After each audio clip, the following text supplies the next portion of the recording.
ថ្ងៃនេះសូមចេះលុយ20000ទិញសាច់គោយកមកអាំងខ្លួនឯងមើលបានប្រហែលចក្កធម្មតាទិញកន្លែងគេមកចក្ក2000មកចក្ក3000ឯមែនទេដល់ពេលតែចំណាយលុយខ្លួនឯងតែ20000ទេបានទាំងជ្រក់បានទាំងសាច់គោអាំងហើយជ្រក់នេះគឺថា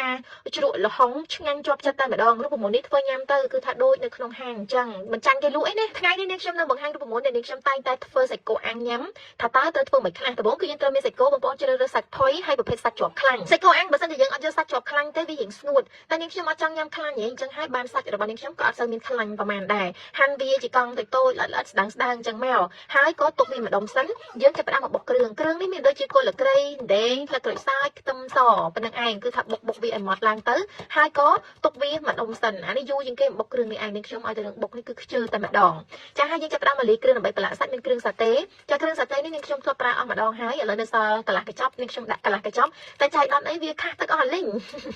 គ្រឿងសាតេក៏ស្ងួតម្ល៉េះតែអត់បញ្ហាទេយកបានចាដាក់រ៉ូឌីចំនួន2ស្លាបព្រាកាហ្វេដាក់ទឹកត្រីចំនួន3ស្លាបព្រាបាយដាក់ប៊ីចេងបន្តិចចារូបមន្តនេះប្រើជាមួយនឹងសាច់កន្លះគីឡូនាងខ្ញុំមានសាច់កន្លះគីឡូហើយអត់ប្រើស្ករសទេគឺនាងខ្ញុំប្រើទឹកដោះគោខាប់គឺថាដាក់ចំនួន3ស្លាបព្រាបាយដើម្បីឲ្យសាច់គោរបស់យើងកាន់តែមានក្លិនឈ្ងុយចាបងប្អូនអាចប្រើជាខ្ទិះដូងអីវិញក៏បានដែរតែនាងខ្ញុំអត់បានទៅទិញខ្ទិះដូងទេមានទឹកដោះគោខាប់ដាក់ទឹកដោះគោខាប់ដាក់អំបិលតែមិនចិត្តបានហើយដើម្បីឲ្យវារៀងចាប់មាត់អានេះសាច់គោគឺយើងធ្វើប្រៃឡែមទេអត់ធ្វើប្រៃខ្លាំងទេហើយនេះគឺម្ទេសក្រហមនាងខ្ញុំទិញមកពីផ្សារ500ដាក់យកពណ៌ណាព្រោះយើងតែងឃើញកន្លែងគេលក់សាច់គោគេក៏ពណ៌ក្រហមដែរមែនទេដោយសារតែម្ទេសក្រហមនឹងឯងតោះឥឡូវចាប់ផ្ដើមមកប្រឡាក់សាច់ដាក់សាច់ចូលដាក់គ្រឿងបុកដែលយើងបានបុកបំបែងមិញចូលទៅចាច្បល់ចូលគ្នាបន្តិចឬក៏មិនទាន់ច្បល់ក៏បានដែរដាក់គ្រឿងដែលយើងបានលាយជាមួយម្ទេសក្រហមគ្រឿងសាតេរបស់យើងចូលទៅហើយកូរច្បល់វាថ្នមកុំឲ្យបែកសាច់ដូចជាភ្លេចអីមួយយ៉ាងអូភ្លេចទឹកប្រេងខ្យងចាបងប្អូនទឹកប្រេងខ្យងនេះខ្ញុំដាក់ប្រហែលជា2ស្លាបព្រាបាយទៅ3ស្លាបព្រាបាយចាហើយយើងច្បល់វាថ្នមឲ្យវាសប់ទៅហើយនឹងមួយទៀតដាក់ប្រេងឆាបន្តិច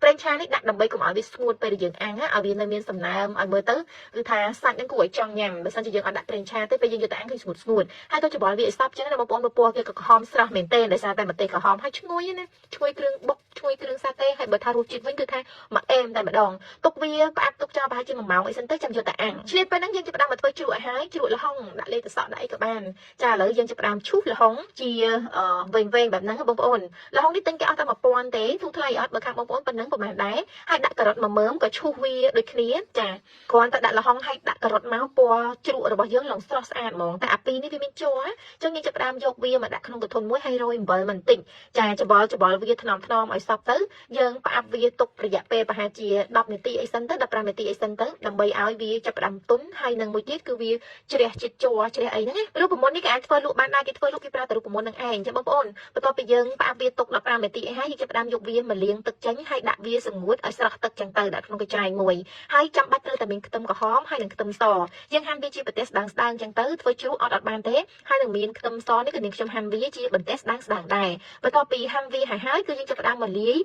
ទឹកសសម្រាប់ធ្វើជ្រក់ដាក់ខ្ទឹមក្រហមខ្ទឹមសចូលមកឲ្យអស់មកហើយបន្ទាប់មកទៀតនាងខ្ញុំដាក់ស្ករសចំនួន4ស្លាបព្រាបាយចំពោះអំបិលគឺនាងខ្ញុំប្រើប្រហែលជានេះប៉ុណ្ណឹងកន្លះស្លាបព្រាបាយហើយដាក់ប៊ីចេងបន្តិចបន្ទាប់មកទៀតគឺយើងដាក់ទឹកខ្មេះចូលទឹកខ្មេះយកអាណាដាក់មានក្លិនណាចាដាក់ប្រហែលជា5 6ស្លាបព្រាបាយអីទៅហើយនឹងកូរច្បល់វាឲ្យសព្វរួចរាល់ហើយអានឹងទឹកសសម្រាប់ធ្វើជ្រក់ឃើញងាយមែនតើមានគ្រឿងឯច្រើនទេហើយយើងមកធ្វើជ្រក់គឺយើងចាក់ល្ហុងរបស់យើងចូលមកមានតែសក់ដាក់តែសក់មកណាបងប្អូនតែនេះខ្ញុំអត់ម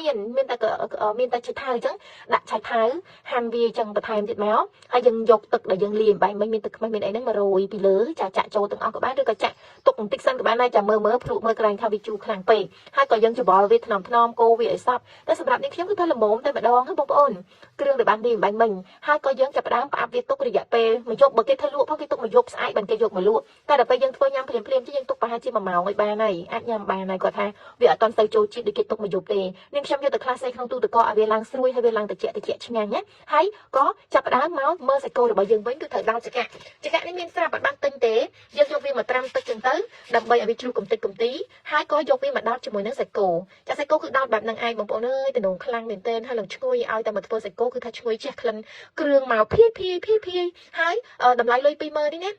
នាងខ្ញុំទិញសាច់គោហើយនឹងទិញគ្រឿងធ្វើជ្រក់ចាហើយសាច់គោនេះគឺបានរហូតដល់ទៅ16 17ចង្កាក់បងប្អូនហើយយើងទិញប៉ះបានសាច់ផុយល្អហើយខ្លាញ់ក៏នាងខ្ញុំដាក់តិចតិចដែរតែបងប្អូនចូលចិត្តសាច់ខ្លាញ់ដាក់ខ្លាញ់ច្រើនក៏អត់បញ្ហាយើងចាប់ផ្ដើមយកវាមកអាំងមកអូឈ្ងុយឈ្ងុយមែនតើចាដាក់អាំងលើភ្លើងនេះក៏អាសាប្រែអាសាត្រឡប់ដែរប្រយ័ត្នខ្លោចសាច់គោផុយបែបនេះអត់ចំណាយពេលវេលាអាំងយូរទេអាំងតែមួយផ្លែឆ្អិនហើយអញ្ចឹងទៅយើងក៏មកដួសជ្រក់តិចញ៉ាំតែជ្រក់នេះគឺថាឆ្ងាញ់បើសិនជាទុកគ្រឿងយូរតិចគឺកាន់តែឆ្ងាញ់ជាងនឹងដាក់ម្ទេសឆាអត់មានម្ទេសឆាដាក់ម្ទេសធម្មតាក៏បានដែរហើយញ៉ាំជ្រក់ជាមួយនឹងសាច់គោអាំងនិយាយពីឆ្ងាញ់មែនទែនសូមអរគុណបងប្អូនទាំងអស់គ្នាដែលចូលចិត្តវីដេអូរបស់នាងខ្ញុំកុំភ្លេចសាកល្បងចូលញ៉ាំទាំងអស់គ្នាណាហើយបងប្អូនទាំងអស់គ្នាកុំភ្លេចជួយ follow ម្នាក់មួយផងអរគុណច្រើនបាយបាយ